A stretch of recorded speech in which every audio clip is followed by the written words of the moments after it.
estudiar algo lindo, nuevo.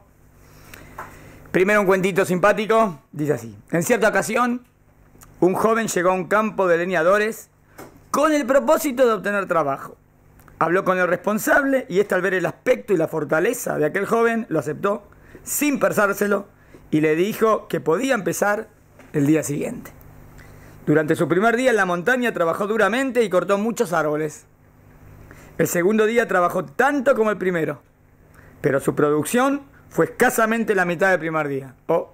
Vio con todas las ganas, todos los árboles, y ahora no funcionó. El tercer día se propuso mejorar su producción. Desde el primer momento se levantó bien temprano, golpeaba con el hacha con toda su fuerza contra los árboles. Aún así, los resultados fueron nulos. Cuando el leñador jefe se dio cuenta del escaso rendimiento del joven leñador, le preguntó: ¿cuál fue la última vez que afilaste tu hacha? El joven respondió: realmente no he tenido tiempo. He estado demasiado ocupado cortando árboles. Él iba con todas las ganas, pero falta jojma, falta sabiduría. Está bien, vos se levantó bien temprano, hizo todo mejor, pero ¿afilaste tu hacha? No. Entonces, ¿qué quiere decir?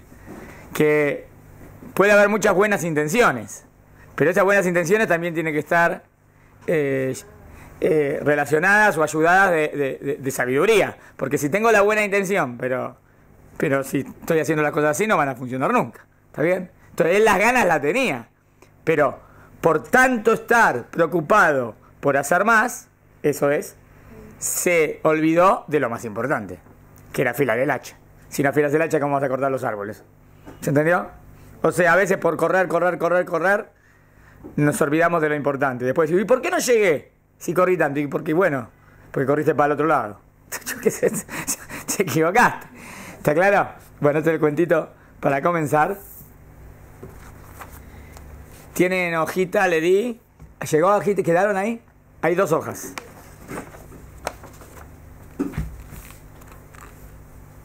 Bueno.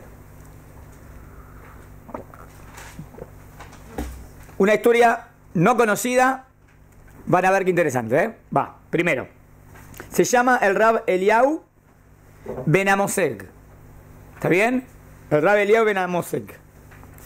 Nació en la ciudad italiana de Livorno. Saben que había muchos sabios importantes en Italia. La comunidad judía de Livorno es una de las más jóvenes, de las comunidades más jóvenes de Italia. Los primeros registros de la llegada de judíos a esa ciudad son del fines del siglo XVI, cuando Fernando I de Medici, 1549-1609, duque de Toscana, le concedió a los judíos de Livorno el derecho, miren, no había derecho a ejercer la religión. Él concedió el derecho de ejercer su religión, la religión judía, porque normalmente éramos perseguidos en todos lados y no nos dejaban. Pero este fue Fernando fue una persona buena. Dice algo que era poco común en esa época. La población judía original de Livorno era de sefaradim que habían sido expulsados de España. ¿Por qué? ¿Qué pasaba en España? ¿Qué empezó? La Inquisición. Y vivían en los Balcanes. O de judíos que habían sido convertidos al cristianismo por la fuerza. ¿Cómo se llamaban? Anusim. ¿Está bien? Es lo que después traducieron, pero está mal traducido. Marranos. ¿Está bien? Es anusim, porque es anusim, es la buena traducción. Anusim es obligado a. ¿Cómo que te obligaron? Marrano viene de chancho, no tiene nada que ver. Pero, ¿entendieron? Se cortó la luz. O de judíos que habían sido convertidos al cristianismo por la fuerza. Y se habían trasladado a Livorno desde España o Portugal para practicar su religión abiertamente. ¿Está bien? O sea, que la mayoría de los judíos que estaban ahí en la comunidad de Livorno, en Italia, llegaron de España o de Portugal. Cuando el Rab Ben Amoseg nació, la ciudad tenía una población judía de entre 7.000 y 10.000 miembros. Había sinagogas, escuelas judías, instituciones de caridad y una imprenta hebrea muy importante fundada en... acá tendría que haber algo mal. O 1650. Ahora vamos a ver. En 1650. ¿Está bien hasta acá? Bueno. Los padres del Rab Ben Amoseg venían de Fez, Marruecos. Su padre Abraham se casó con Clara Coriat a los 70 años. Wow, ¿eh? ¿No? Bastante grande, ¿no? Debe ser que era a lo mejor la segunda nupcias, no sé. Está bien. Sabrá que debe ser que habían viudado y se casó de nuevo. Y falleció cuando Eliyahu tenía solo 4 años. Pobre, este Rab famoso que vamos a hablar, recién tenía 4 años. El Rab Eliyahu fue educado en Torah por su tío y recibió su semijá. ¿Sabes lo que es la semijá? Cuando se reciben de Rabanim. Hoy en día se estudia para Rabanim. Ordenación rabínica a los 18 años. ¿Cómo lo ven? Un erudito.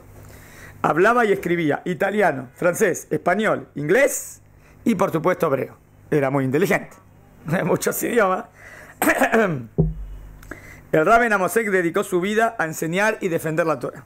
Vamos a ver lo que queremos ver es cómo este Rab vio el judaísmo de una manera más profunda, ¿eh? Ahora van a ver. Un ejemplo. En estos tiempos, un ejemplo del futuro, ¿eh? Alrededor de 1840, las ideas de los primeros reformistas judíos se expandían desde Alemania hacia toda Europa. Miren cuál es la idea reformista clásica, ¿eh? Quiero mostrarles cómo este Rab es un innovador. ¿Está bien? Porque estamos hablando del año 1500, 1600. Lo que en el año 1840 viene en el reformismo, el mensaje era que el judaísmo tradicional había pasado de moda. Y era un impedimento para la integración, asimilación de los judíos europeos a la sociedad cristiana moderna. ¿Entienden cómo nace el reformismo? ¿El reformismo nace como un ideal? Habría que ver. O nace como algo práctico. También habría que analizar. O a lo mejor era lo práctico lo que querían y lo disfrazaron de lo ideal. ¿Me explico? Como un ideal sería, de verdad yo no creo que esto es totalmente divino. O creo que es divino, pero tengo que adaptarlo. Hay que adaptarlo porque las épocas cambian. Eso sería tu manera de ver, ¿no? ¿Qué sería práctico? Práctico es que, no me agarran a trabajar en Shabbat, porque dicen que el Shabbat no... Entonces dice, bueno, es verdad que yo querría, pero es complicado. Mejor si decimos que el Shabbat se puede, para que me dejen trabajar. ¿Eso qué sería? No por un ideal. Eso es por... Y después lo disfrazás de, en verdad no sé si el Shabbat... ¿Entienden? Hay dos posibilidades. Acá dice que al principio el reformismo lo veía como una necesidad para integrarte a la sociedad. La orden del día era modernizar el judaísmo. Reformismo quiere modernizarlo. ¿Les parece bien? ¿Por qué no? Hay que modernizarlo, ¿por qué tiene que estar así de antiguo? No, se puede adaptar, pero no modernizar.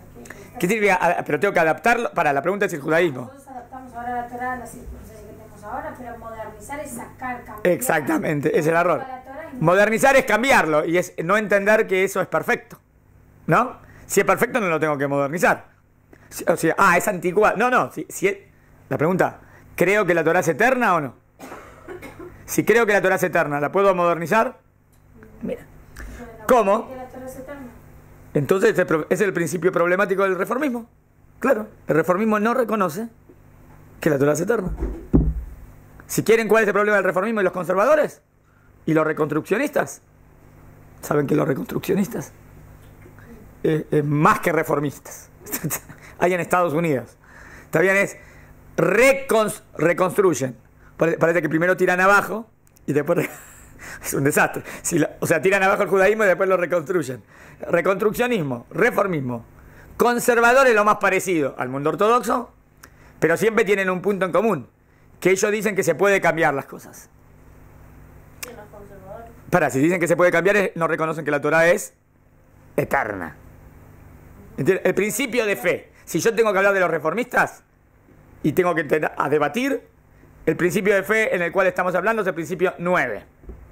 Que la Torah es para siempre. Ese punto.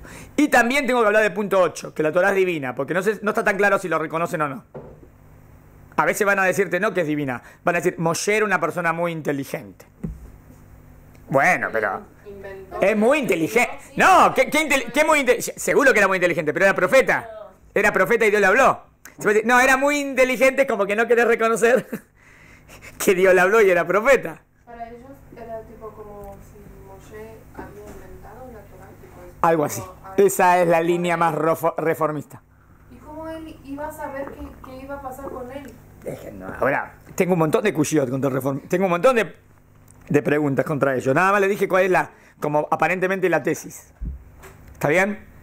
Ahora lo que quiero mostrar solamente por qué este Rab fue revolucionario. Miren cómo este Rab veía venir las cosas o lo que quiso explicar cuando él explicó la Torah. Porque está claro cómo nació el reformismo. Bueno, pero igual no fuimos. Si quieren un día hacemos clase de reformismo. ¿Quieren hacer clase de eso? ¿Qué dice el reformismo? ¿Cuáles son las pautas de ellos? ¿Y por qué nosotros no estamos de acuerdo? Un día, bueno, Blinever. Lo hacemos. Otro. Entonces, la orden del día era modernizar el judaísmo. ¿Cómo? Miren lo que dice. Dejando solo su mensaje universal. ¿Cómo lo modernizo? Dejo el mensaje universal y eliminando las mitzvot rituales. En el reformismo no querían las mitzvot rituales. ¿Qué es la mitzvah ritual? Por ejemplo, Shabbat tiene todo, tenés 39 trabajos prohibidos. Bueno, no exagere. Obvio que puedo ir en auto, puedo ir ahí, cantemos y toquemos el órgano y bueno, aleluya. No, está bien. No, hay rituales. Los rituales, lo importante es el mensaje universal. Pero esos rituales, esas acciones que hacemos tienen un mensaje verdadero absoluto, ¿entienden? Pero eso no lo veían así, por eso lo quieren quitar. Como la circuncisión, el Shabbat. ¿Saben que en un momento los reformistas sacaron el Brit Milá? Después volvieron. Hoy en día hasta los reformistas hacen el Brit Milá. Pero en un momento, el Kashrut... ¿Qué hacen si no creen? No, en un momento se dieron cuenta que estaban tan alejados que tenían que volver a tomar ciertas cosas. Miren lo que habían sacado. La circuncisión, el Shabbat, Kashrut, el Tefilín. Como sabemos, la mayoría... ¿Sabían esta información? La mayoría de los líderes de la reforma, los que empezaron, Mendelssohn, la mayoría de los que comenzaron con la reforma, o sus hijos, terminaron abandonando completamente el judaísmo, y muchos dejaron completamente el judaísmo, y muchos se convirtieron al cristianismo. O sea, ¿eso es un éxito del reformismo o un desastre del reformismo? Un desastre. Se da cuenta que no. Si eso era ideal, y eso es para mantener el judaísmo, se tendría que mantener perfecto, ¿no? Y no. Gran parte, ahora vuelvo al rabino, gran parte de la obra de Rabbi Eliyahu ben Amosej se concentra en demostrar la preeminencia del judaísmo, que el judaísmo es verdadero, y que la Torah no es moderna, sino eterna. ¿Entendieron? Él sabía este problema que a la gente a veces le falta esto, entonces él que quería explicarte, que la Torah es eterna. ¿Se puede dejar los celulares? Gracias. Uno de los libros más importantes de Rav Ben Amosej se llama, miren, Moral Juiv et Moral Cristiana. Miren qué interesante este libro. La moral judía y la moral cristiana. Un examen comparativo seguido de algunas reflexiones sobre los principios del Islam. Interesante, ¿no? O sea, ¿qué te hace? Analiza la moral en el judaísmo, analiza la moral en el cristianismo y ve cuál es más verdadera. Y también analiza algunos de los principios del Islam y los compara con el judaísmo. Está bueno, ¿no? Comparación de religiones. Este libro fue publicado en París recién en 1867. En este libro, el Rav Ben Amosej explica que aunque el cristianismo y el Islam se basaron en la ética judía, ¿es verdad? El cristianismo y el Islam sacan muchas cosas del judaísmo, ¿no? Total, la religión madre para ellos es el judaísmo. Terminaron desviándose, pero así como sacaron, al final se desviaron. El Rav Ben Amosej critica que estas religiones que supuestamente venían a reemplazar al judaísmo decidieron ignorar que el judaísmo original todavía sigue existiendo. ¿Entienden? Ellos vienen a reemplazarlo, ¿no? Pero tiene un problema. ¿Cuál es el problema? Que el judaísmo sigue existiendo. Entonces, ¿cómo haces con ese punto? Y lo ignoro. Porque si no, es una confrontación a tu teoría, ¿entienden? La teoría de ellos sería mejor si el judaísmo desaparece. Y ahora tengo la nueva. Pero si el judaísmo sigue existiendo, siempre les choca porque, todavía tengo que... ¿Cómo siguen existiendo? Si yo digo que eso no es tan perfecto. Pero seguimos existiendo. Y encima, miren, para justificar la existencia de esas nuevas religiones, se han dedicado a combatir la religión judía, porque tiene que justificar que la mía es la verdadera. Entonces combato a la judía y la persigo. Destruir o convertir. ¿Entienden por qué tanto quieren convertir a los judíos? Porque siempre que los judíos sigamos existiendo, ¿qué le estamos diciendo?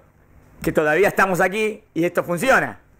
Pero ellos quieren decir que esto no funciona. Entonces tendríamos que haber desaparecido. Pero no desaparecemos. Y no vamos a desaparecer. Porque es el pueblo eterno. O convertir a los judíos a estas nuevas religiones. Voy a la segunda hoja. A las chicas que entraron recién, les paso. Hay 2 hojas. Una breve cita, miren esta, Una breve cita. El cristianismo siempre ha sido un hebraísmo fragmentado. ¿Qué quiere decir? Hebraísmo de hebreo, del mundo hebreo, el mundo judío. ¿El qué es el cristianismo? Es parte del mundo judío, parte, amarás al prójimo como a ti mismo, todas las leyes éticas buenas, eso lo agarraron, ¿no? No matarás, no cometerás, no, obvio. Fragmentado. ¿Qué fragmentado? Agarraron una parte. ¿Entienden? Desprovisto de los elementos que lo vinculan a la vida práctica. O sea, ¿qué hizo el cristianismo? Agarró los conceptos teóricos. Dice, qué lindo que es amar al prójimo también, obvio. Pero solo que tenemos un montón de misbot que hacen que tengamos ese valor, ¿no? Hay un montón de misbot que nos hacen la práctica de amar al prójimo como a ti mismo. Encontré algo tirado en la calle, hay una misbah de devolverlo, ¿no? Si tengo que dar el diezmo, en el campito tengo que dejar esto, si se me cayó esto se lo doy a los anim. Hay un montón de misbot, ¿no? Que me acostumbran a dar. ¿Cuál es el objetivo de eso? Misbot prácticas que te hacen dar. ¿Qué hay en el cristianismo? Que también te va a decir, es importante dar. Lo van a decir. Pero quitaron todas las misbot prácticas. Que te vinculan, que te unen a esa idea. Entonces no funciona, ¿entienden? Judaísmo práctico. Ellos se quedaron con la teoría. Y después la tergiversaron, porque por ejemplo dar. ¿Y cuánto hay que dar? Y tenés que dar todo. ¿Qué? ¿Y te quedás desnudo, sin nada? Todo. No tiene sentido. Una vez en la Ciudad Vieja había uno que... Un cristiano que decía, sí, hay que dar todo, hay que dar todo. Entonces un judío quiso ver hasta cuánto llegaba eso. ¿Vos qué decís? Que hay que dar todo. No, pero hay que dar el 10%, el 20%. No, hay que dar todo. Así, bueno, dame tu campera. Se la dio. Sí. A ver, dame tu camisa. Se la dio. ¿Qué le quería mostrar al judío? Que era ridículo lo que decía. Que era ridículo. Hasta que le dio todo, lo dejó, no sé cómo lo que... Está bien, empezó a darle... Pero dice, pero sos tonto, no es así la cosa. No es, da todo y quédate sin nada. Es el objetivo. Y me muero de hambre. No es el objetivo. No entendieron el concepto. Obvio, no era el objetivo hacerlo pasar vergüenza. No. Quería mostrarle que lo que le estaba diciendo no estaba bien. Y después dijo, no está bien, no es correcto lo que no estás entendiendo el concepto. Está bien. Hay un concepto, por ejemplo, tu vida está antes que la del otro. ¿Es sentido común o no? Es sentido común. Según ellos van a decir, no, hay que dar y la vida del otro va a ser antes que tuya. Entonces si yo me tengo que... Entonces vos tendrías que dar todo y morirte y que el otro viva. ¿Por qué? No entiendo. ¿En qué está basado? No tiene sentido, ¿no? ¿Tiene sentido? Que la vida del otro vale más... O sea, que vos tenés que morir... Obvio, a veces salvás en una guerra, obvio, eso sí. Pero vos tenés que... morir y que el otro se salve. Si a primera instancia vos lo tenías, era algo tuyo, digamos. Por ejemplo, amar al prójimo como a ti mismo. No dice amar al prójimo más que a ti mismo. Como a ti mismo. ¿Entienden? Como a ti mismo. No más que a ti mismo. ¿Está claro? Y si yo te dijimos varias veces, hay una alajá, ¿no? ¿Qué pasa si tengo ahora un vaso de agua y puedo sobrevivir? Y mi amigo no tiene. Entonces, si le doy un poquito, nos morimos los dos. ¿La alajá diría que le tengo que dar todo y morirme? ¿O no? No. ¿Por qué no? Sé un poco más altruista. No, ¿qué más altruista? ¿Por qué me tengo que morir? ¿Por qué me tengo que morir? ¿Entiendes lo que mi pregunta? Pará, ¿de quién era eso? Era tuyo. Si era tuyo, entonces en primer lugar estás vos. Si lo puedo salvar, hago todo para salvarlo. Obvio, tengo la obligación de salvarlo, sí. Pero si para salvarlo yo tengo que morir... No es lo lógico eso. ¿Eso es sentido común? No es sentido común. ¿Me siguen o no? ¿Están de acuerdo? No, si no están de acuerdo, díganlo. Igual uno está siendo responsable de su vida. Claro, Dios te dio un alma y también tienes que cuidar tu alma. No puedo decir, no importa mi alma. Es como me suicido. Si digo no importa mi alma, me suicido. Me la mato mi alma y me muero. O sea, supongamos que tiene la Obvio que, que tenés que ayudar, pero la pregunta es, ¿dónde está el punto? Hay un límite. Ahí en el punto de, no puede ser que vivo para el otro y nada para mí. O sea, a mi alma no le doy nada. Está mal, ¿no? Porque a mi alma le tengo que dar. Si no alimento mi alma, ¿quién le va a dar a mi alma? No es egoísmo eso. ¿Está bien? Altruismo es que también me dedico a mí y también me dedico al otro. Genial, eso es altruista. Egoísta es que me dedico solo a mí, la mayoría. Y dedicarse al otro y nada a mí, no hay casi nadie así. Pero también sería raro. ¿Entendieron? Si te pegan en una mejilla, poné la otra mejilla. ¿Es inteligente? ¿Lo ven inteligente? ¿Lo ven sabio? No. Ni inteligente, ni sabio, ni nada. ¿Por qué? Si te pegan, poné la otra para que te peguen. ¿Por qué voy a poner la otra para que me peguen? ¿Por qué voy a poner? Me defiendo. Me defiendo. Eso es lo que dice el sentido común. ¡No! Poné la otra para que te... Bueno, sí. Obvio que van a explicar de otra manera, porque si no es muy tonto, no entiendo. ¿Querías decir algo? Está bien. Bueno. Miren lo que dice Mahoma acá. Mahoma, miren lo que dice Mahoma, es interesante. Yo habría que investigar más en el Corán, esperen, pero dice, Mahoma formuló y diseñó el mundo por venir. ¿Cuál es el mundo por venir para Mahoma? Para el Corán, para los árabes. El infierno y el paraíso, en el Islam, es como un reflejo de lo que vio en este mundo. Por eso que dice, y lo van a recibir 10 vírgenes con y un paraíso, unas piletas, unas piscinas. ¿Cómo está viendo el mundo venidero? Claro, re material, o sea, no entendió nada. O sea, está reflejando lo que él vería como placer en este mundo, como el mundo venidero. Es una ignorancia total eso. Proyectó los dolores, proyectó los deseos y los caprichos de este mundo, el materialismo y en los placeres de la carne en el mundo después de la muerte.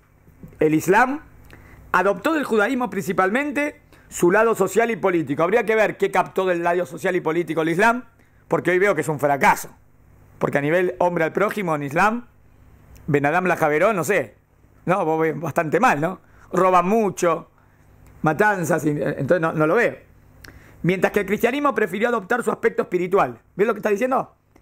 Que el cristianismo sacó lo que le gustó del judaísmo y el Islam sacó lo que le gustó del judaísmo. Pero son una tergiversación de la verdad. Está muy bien analizado, ¿eh? Y dejó de lado su aspecto práctico y político. En otras palabras, esperen, ¿en el reformismo pasó algo parecido o no? A pesar que el reformismo es dentro del judaísmo, ¿no?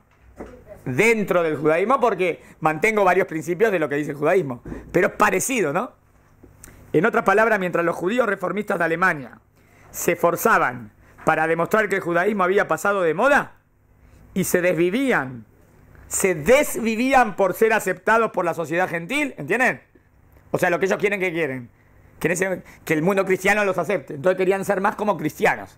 Entonces pusieron en los Betagneset sentarse hombres y mujeres juntos, los órganos. Era como una invitación a la iglesia.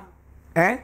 Porque directamente si querían eso, que se iban y ya está. No querían dejar todo. Quieren mantener algo, nada más quieren con una idea más moderna. Querían que la sociedad los acepte siendo judíos. Claro. La cosa era que no los iban a aceptar y tampoco estaban muy de acuerdo algunos en que se conviertan los judíos a cristianos porque, iban a decir, tienen genes judíos. O sea que no, querían mantener el judaísmo.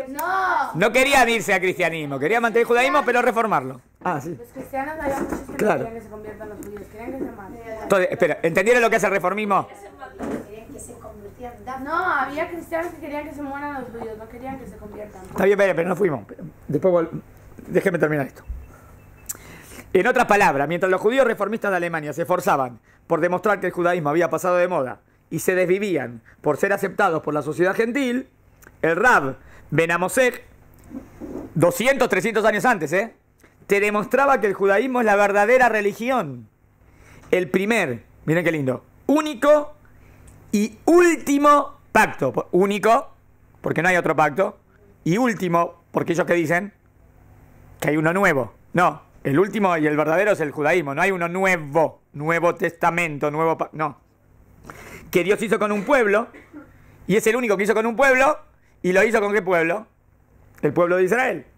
Hay que entender que en el pasado era inconcebible que un judío se atreviese a defender sus ideas. En el pasado era muy difícil que un judío defienda las ideas judías, porque te atacaban de todos lados. Y él lo defendió sin ningún problema. Claro, vivía en un lugar un poco con más apertura, en Livorno, en Italia, que dijimos que le permitían profesar el judaísmo, ¿entiendes? Sus ideas en el aspecto religioso, y mucho menos que se atreviese a sugerir que las otras religiones bíblicas son meras imitaciones. Fíjense que él dijo, el cristianismo y el islam, decir eso hay que tener mucha fuerza. Fragmentadas de la Torá. El Rab Eliyahu Ben Amoseg es un ejemplo más de esos gigantescos jajamim sefaradim que han contribuido tanto al pensamiento judío moderno y han sido completamente olvidados. Porque verdad no es tan conocido la obra de él, Sería bueno que hoy en día no se estudia, porque hasta que se imprimió y no es conocido, pero si se imprime, así como hay un montón de libros que se estudian en la Yeshivot, hay un montón de libros tremendos que no se estudian, porque no son conocidos, pero tienen una sabiduría tremenda. Y ahora ve lo que quiero decir en el segundo artículo.